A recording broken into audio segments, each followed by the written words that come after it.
Assalamualaikum warahmatullahi wabarakatuh.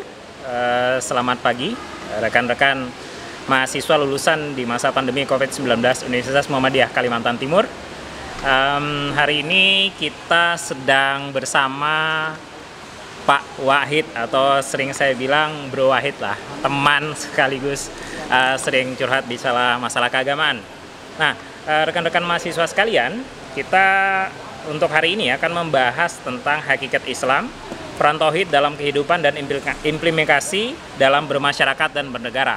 Sebelumnya saya harus kenalkan dulu nih, Bro Wahid ini siapa? Bro Wahid ini adalah teman yang sedang menjadi dosen AIK dan MKDU, Pak ya. Hari ini masih berstatus mahasiswa S2 IAIN. Jadi kita mulai saja diskusinya. Saya sering mendengar kata tauhid. Tauhid itu secara istilah sama secara bahasa apa sih sebenarnya, Pak? Oke, baik. Bismillahirrahmanirrahim. Assalamualaikum warahmatullahi wabarakatuh.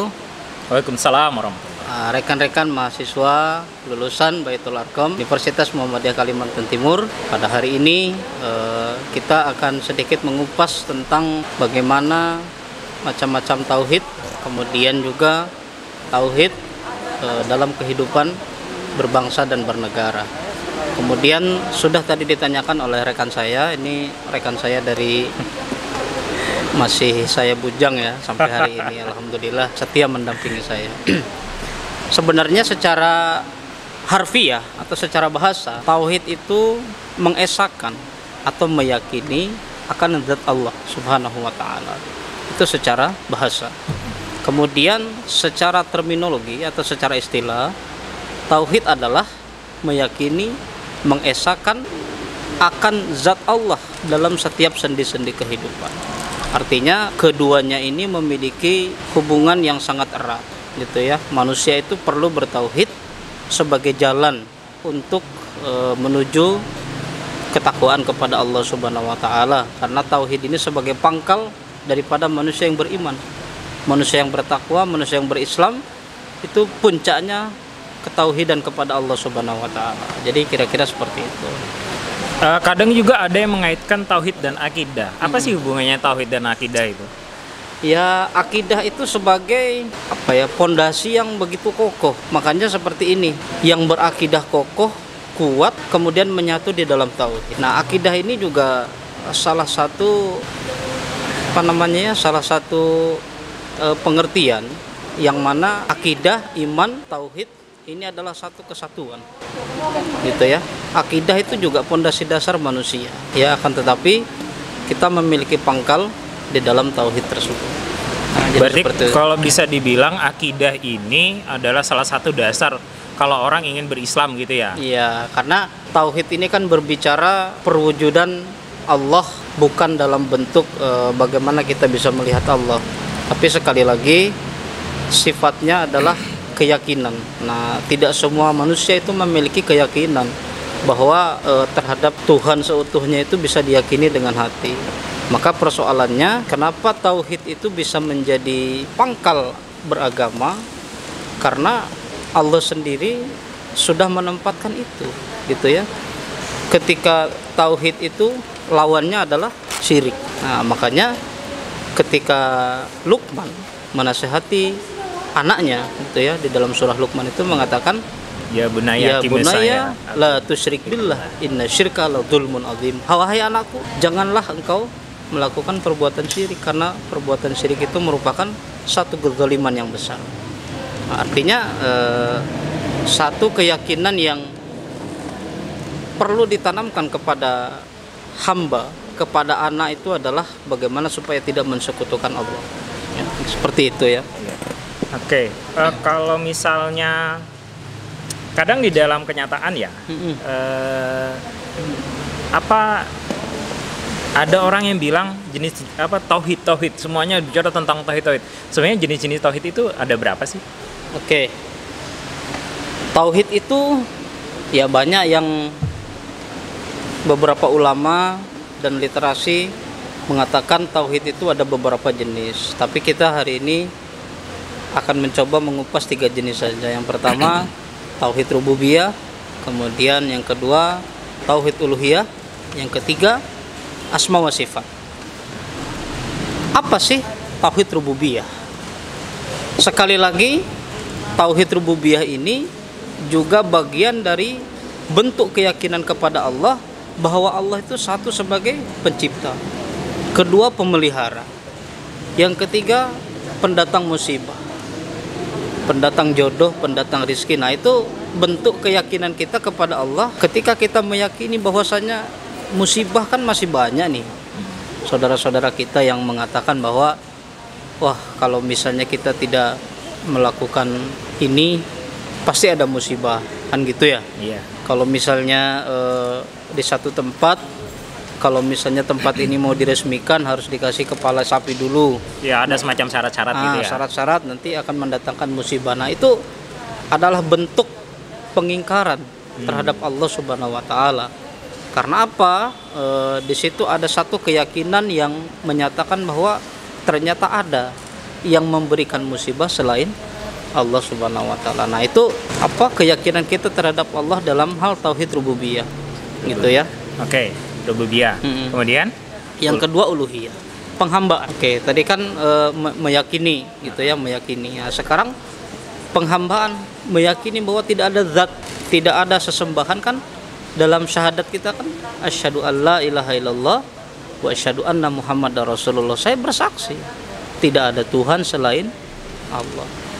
Artinya di sini kita begitu meyakini bahwa tidak ada sesembahan yang harus diibadahi, yang harus disembah kecuali Allah. Kenapa ini penting? Ya, sekali lagi, dari sejak zaman Nabi ya banyak sesembahan-sesembahan ya, berupa berhala ya, berupa Lata, Uzza, bahkan ada yang menyembah matahari dan lain sebagainya. Nah, itu adalah pengingkaran terhadap uluhiyah. Yang terakhir, asma wa sifat. Asma wa sifat itu maksudnya apa? Asma wa sifat itu kan, asma itu kan nama ya.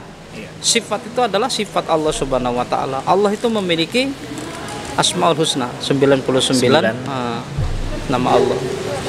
Artinya dengan kita mengimani 99 nama atau asma-asma Allah yang baik tersebut, tentu akan menjadikan kita semakin yakin bahwasanya dengan kemaha-mahaannya Allah kita dapat menjadikan pedoman bagi kita, seperti itu ya.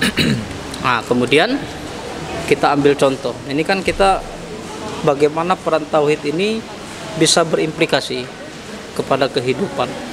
Ya, supaya tauhid tidak hanya sekadar manis di bibir. Iya.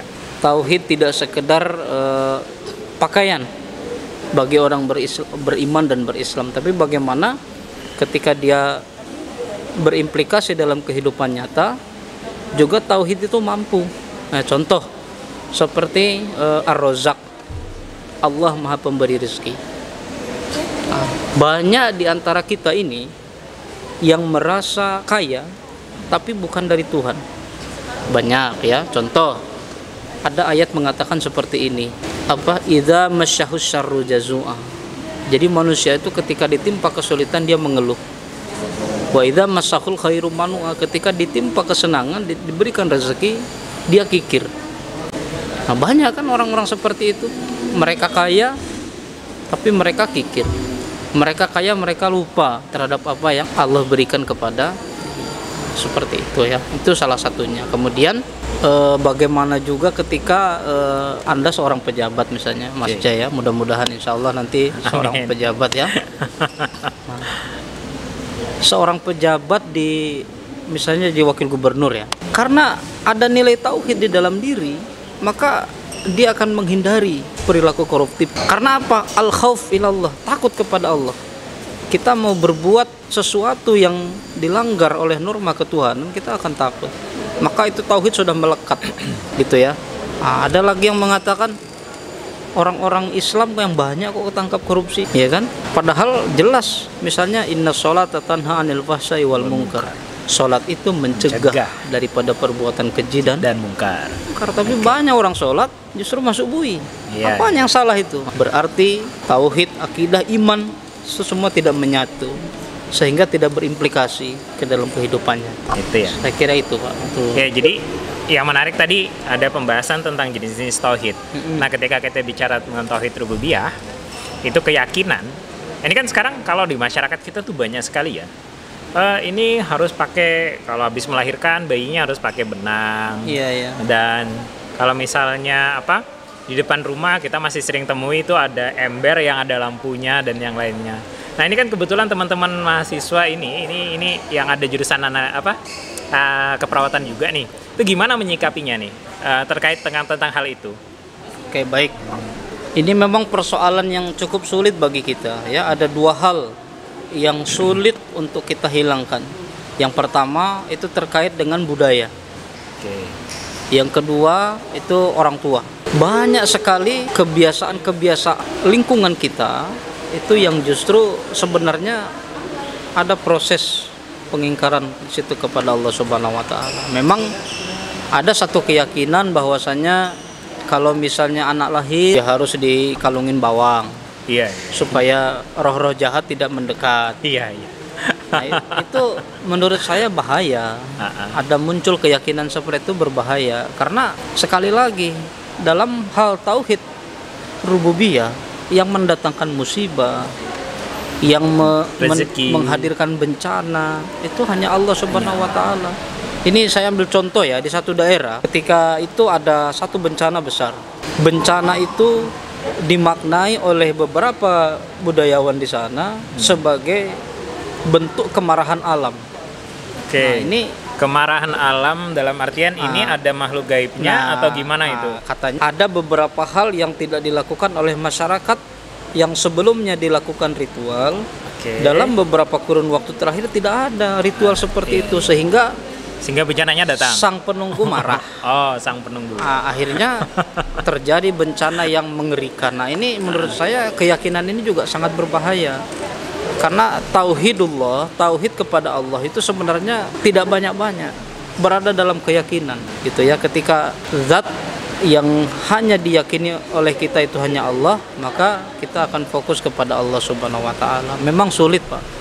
Apalagi Anda misalnya sebagai seorang pejabat ya. Ketika Anda ingin meresmikan, Anda ada ritual di situ. Anda pilih mana tuh kira-kira? Nggak mungkin kan nggak ngeresmikan atau itu.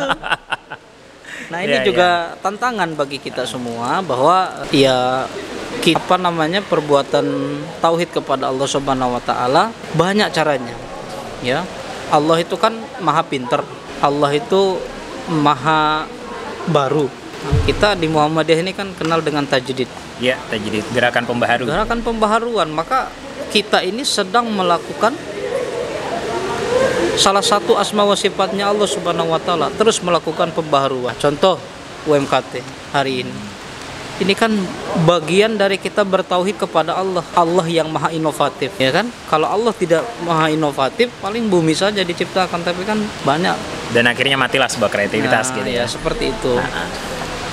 Kira-kira kan di Muhammadiyah itu sering gini, Pak. Ada beberapa ulamanya ya. Ini mungkin juga informasi kepada teman-teman agar Muhammadiyah ini tidak dianggap sebagai kerjaannya mengharam-haramkan pemikiran atau pendapat yang lain ya. Saya beberapa juga membaca bahkan mendapati pertemuan yang isinya ceramah para ulama-ulama termasuk Allahyarham Pak Yunahar Ilyas. Kalau Pak Yunahar itu malah dia berprinsip selama itu tidak melanggar syariat maka budaya itu boleh. Nah nih gimana menurut Mas Wahid? Kan tadi kita bicara tauhid rububiyah, kan agak repot juga nih kalau setiap hari harus bergesekan sama budaya gitu, apalagi sama orang tua. Nah, itu kalau Buya Yunahar itu begitu. Nah, gimana menurut Bro Wahid ini ya? Ada juga syar'u mangqoblana. Syar'u mangqoblana itu syariat yang pernah dijalankan oleh nabi-nabi sebelum Rasulullah. Kemudian ya kayak contoh sekarang nih. Kita kan agak sulit nih di masa pandemi ini. Ketika Rasulullah mengatakan lurus dan rapatkan sob. Ya, tapi kita malah merenggang. Kita cari dalilnya, ada nggak perintah untuk merenggangkan sopan? Nggak ada. Nggak ada. Nah, zaman Nabi nggak ada, di Al-Quran apalagi. Oke, kita cari syar'u mangqoblana. Pernah nggak terjadi di zaman Nabi sebelum Nabi Muhammad? Ternyata juga tidak ditemukan karena perintah sholat kan baru hadir setelah Nabi Muhammad ya. Nabi Muhammad ketika proses Isra dan Mi'raj. Ya. Akhirnya kita berijtihad di situ, berijtihad. Nah, sekarang seperti ini. Kalau Buya Yunahar mengatakan kebiasaan itu baik, selama tidak melanggar, itu sebenarnya sudah konkret penjelasan Buya Yunahar itu. Ketika kebiasaan itu tidak merusak keyakinan kita kepada Allah, ya contoh dalam proses nikah misalnya, kan di zaman Nabi tidak ada, nggak ada resepsi, nggak ada apa gitu. resepsi, nggak ada makan-makan segala macam, tapi ya itu kan tidak melanggar keyakinan kita kepada Allah, maka silahkan. Atau kebiasaan-kebiasaan lain, misal ada yang mengatakan Muhammadiyah ketika orang meninggal tidak mau tahlil, itu kan salah juga sebenarnya. Kenapa orang tidak mau tahlil? Tahlil itu tauhid kok. La ilaha illallah Muhammad Rasulullah, tidak ada Tuhan selain Allah. Masa kita nggak mau bertauhid? Nah, jadi kebiasaan-kebiasaan yang memang istilahnya yang dikatakan oleh Buya Yunahar itu adalah baik, tapi tidak melanggar syariat, betul. Nah, sama dengan ketika kullu bid'atin dolalah, kullu dolalatin finnar. Ibadah bid'ah, mengada-ngada ketika dalam urusan ibadah, maka tidak boleh, karena ibadah itu dibangun di atas dalil. Nah, karena ibadahnya ibadah mahdhah. Sifat ibadah mahdoh itu harus dibangun di atas dalil. Jadi seperti itu ya. Ketika kita bicara kebiasaan, memang di zaman yang seperti sekarang ini agak sulit ya. Antara tauhid dan syirik itu tipis ya. Begitu banyak manusia yang menghamba terhadap pekerjaannya. Begitu banyak manusia yang menghamba kepada tuannya, bukan Tuhannya ya. Tuannya. Nah, perilaku koruptif itu termasuk syirik, Pak. Karena kecintaan yang berlebihan kepada dunia, sehingga dia tidak lagi memikirkan itu baik atau tidak. Akhirnya ya udah, ketiga jenis tauhid tadi sudah tidak melekat, padahal dia secara teoritis meyakini. Nah, jadi seperti itu.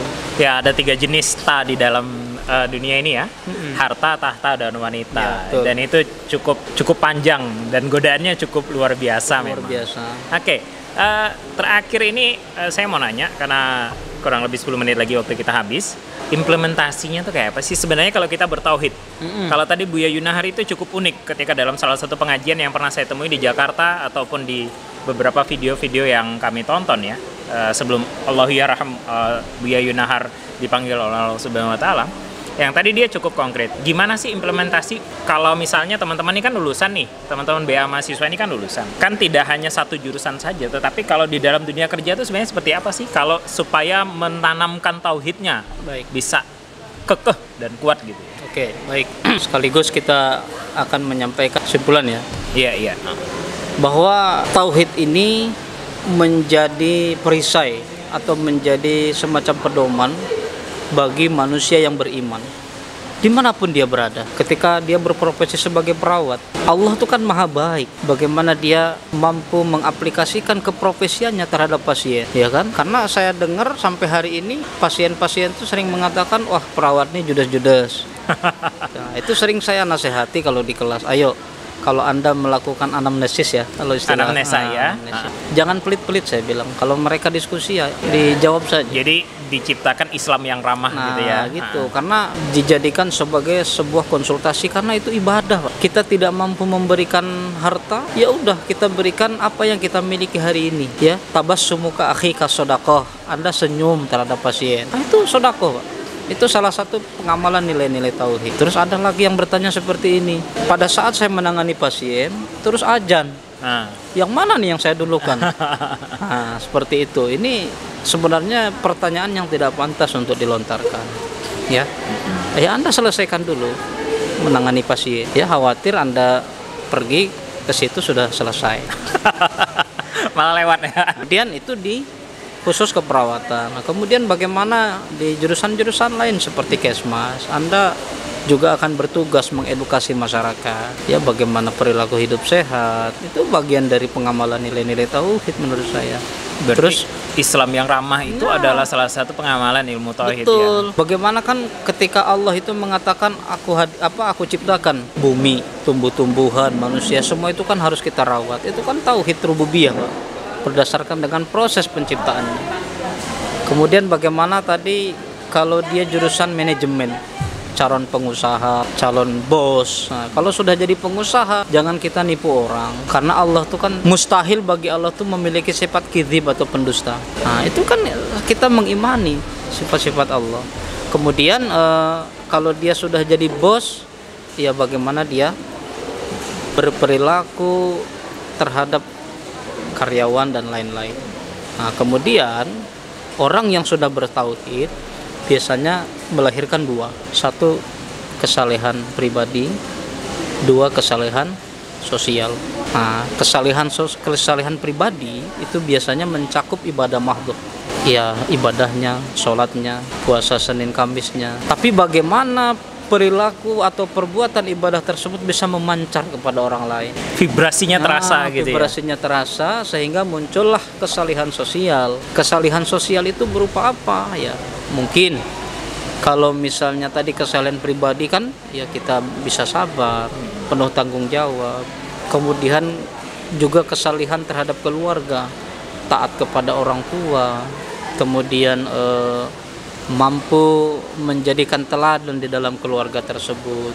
Kalau dia seorang ayah yang mampu mencari nafkah dengan harta yang halal, itu kan kesalehan terhadap keluarga, kesalehan terhadap sosial masyarakat. Wa khuliqal insanu dha'ifa. Manusia itu kan lemah.